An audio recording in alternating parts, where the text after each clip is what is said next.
Last Thanksgiving, I invited a new coworker to join my family dinner. The dinner was going great, but then he started telling these weird stories about his past Thanksgivings, stories that were a bit too creepy. So I tried to change the subject, but each time he'd steer it back. I wanted to ask him to leave, but my politeness got the better of me. So I sat there wondering what else he was hiding. But my family members started being uneasy as they listened to the coworker. So I had tried to lighten the mood. I suggested we play a game, thinking it would loosen up the conversation. To my surprise, he agreed and suggested we play 2 truths and a lie. It seemed like an okay idea, because everyone was actually creeped out by now and trying to hide it.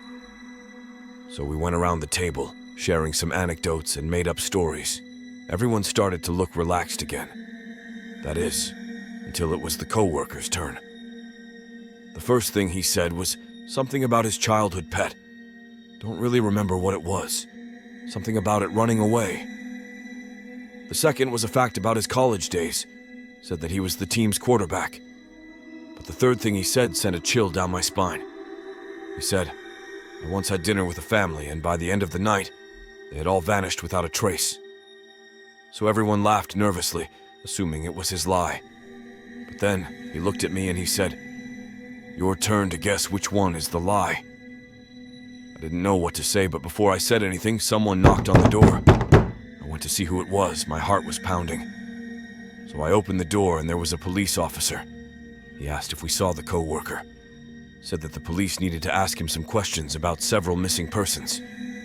I stood there, frozen. The officer noticed my hesitation and asked if he was inside. So I led him to the dining room. The moment we entered, the coworker stood up and said, It seems my past has finally caught up with me. The room was silent. Everyone was in shock.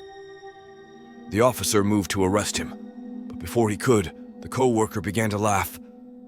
He then turned to me and said, You should have guessed. I never lie about my past. My knees got weak when I heard what he said. The officer handcuffed him, but he said one more thing. I enjoy being a part of families just for a night, to feel that warmth and connection. But I can't leave any loose ends. My mother fainted.